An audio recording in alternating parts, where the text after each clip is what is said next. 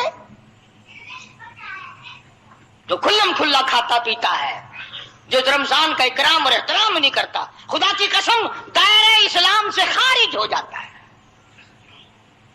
پتہ چلے گا جب موت آئے گی، ہاں کہ قبر میں کیا بنتی ہے، حشر میں کیا بنتی ہے، قیامت میں اللہ کی عدالت میں کیا بنتی ہے۔ ٹھیک ہے، نہ کماؤ، ایک مہینے میں نہ کام کرو، اگر 11 مہینے کی کمائی میں پورا نہیں پڑا تو رمضان کی کمائی میں کون سا تو تاج و تخت کا مالک بنے گا؟ تھوڑا کما لو، کم کما لو، چھٹی کر لو مہینے کی، کوئی بات نہیں، تھوڑے پہ گزارا کر لو، پرانے کپڑے دھو کے پہن لینا، ہلکی غذا کھا لینا، مگر کم سے کم جب عید کے دن یہ اعلان ہو اللہ کی طرف سے، جاؤ میں نے تم سب کو معاف کر دیا، اس میں تو شامل ہو جاؤ۔ میرا عرض کرنے کا مقصد یہ تھا کہ یہ تینوں صحابی، اندازہ لگاؤ، حضور کے دیوانے، حضور کے پروانے، حضور کے جانثار، حضور کے یار، حضور کے ملنے والے، ایک جنگ میں نہ گئے، سرکار مدینہ صلی اللہ علیہ وسلم نے بولنا تک بند کر دیا۔ تو لوگ نمازوں کی پرواہ نہیں کرتے، روزے کی پرواہ نہیں کرتے، اور کسی کا حق کھا کر کے مر جاتے ہیں، کسی پہ ظلم کر کے مر جاتے ہیں۔ تو یہ ساری کی ساری چیزیں جو ہیں وہ انسانیت کو برباد کرنے والی ہیں، تباہ کرنے والی ہیں، عظیم نقصان پہنچانے والی ہیں۔ اللہ پاک مجھے اور آپ کو عمل کی توفیق عطا فرمائے۔ قرآن نے انہی لوگوں کی تعریف فرمائی۔ دیکھو نا، ہم بازار میں جاتے سودا خریدنے، کارخانوں میں جاتے مال خریدنے، اور صحابہ کے بارے میں قرآن کہتا ہے من یشری نفسہ ابتغاء مرضات اللہ، فرمایا صحابہ وہ تھے جو جان دے کر میری رضا خریدا کرتے تھے، پیسے دے کر نہیں، جان دے کر میری رضا خریدا کرتے تھے۔ پھر خدا نے فرما دیا واللہ رؤوف بالعباد، یہی میرے بندے ہیں، میں ان کا خدا ہوں، یہ میرے صحیح بندے ہیں۔ اور پھر آگے ہم جیسوں کو فرمایا یا ایھا الذین آمنوا ادخلوا فی السلم کافہ، اسلام میں پورے داخل ہو جاؤ، یوں نہیں کہ آدھا تیتر آدھا بٹیر، مسلمان بھی کہلاؤ اور کافروں والے کام بھی کرو، ایسا نہ کرو۔ ادخلوا فی السلم کافہ، اسلام میں پورے داخل ہو جاؤ۔ ولا تتبعوا خطوات الشیطان، شیطان کی پیروی نہ کرو۔ انہ لکم عدو مبین، وہ تمہارا کھلم کھلا دشمن ہے، سراسر دشمن ہے، صریحاً دشمن ہے، اس کی نہ مانو، میم کالی کملی والے کی مانو۔ فَإِن زَلَلْتُم مِّن بَعْدِ مَا جَاءَتْكُمُ الْبَيِّنَاتُ فَاعْلَمُوا أَنَّ اللَّهَ عَزِيزٌ حَكِيمٌ۔ قرآن کے آ جانے کے بعد بھی اپنے آپ کو پھسلانا نہیں، اپنے آپ کو تباہ نہیں کرنا۔ اللہ عمل کی توفیق عطا فرمائے۔ وآخر دعوانا ان الحمدللہ رب العالمین۔ امید کرتے ہیں آپ نے قاری حنیف ملتانی رحمہ اللہ کا یہ بیان پورا سن لیا ہوگا اور بیان آپ کو پسند آیا ہوگا، اور یہ پتہ چل گیا ہو کہ قرآن کی ایک آیت سن کر ایک بہت ہی مشہور ڈاکو کس طرح ایک مشہور ولی اللہ بن گیا۔ تو جو لوگ قاری حنیف ملتانی رحمہ اللہ کے بیانات سننے کے شوقین ہیں اور قاری حنیف ملتانی صاحب کے بیانات سننا چاہتے ہیں اور ہمارے چینل اعلان حق ٹائم پر نئے ہیں، ان سے گزارش ہے کہ چینل کو سبسکرائب کر دے، ویڈیو کو شیئر کر دے اور قاری صاحب کے مغفرت اور بلند درجات کے لیے لازمی دعا کرے۔ شکریہ۔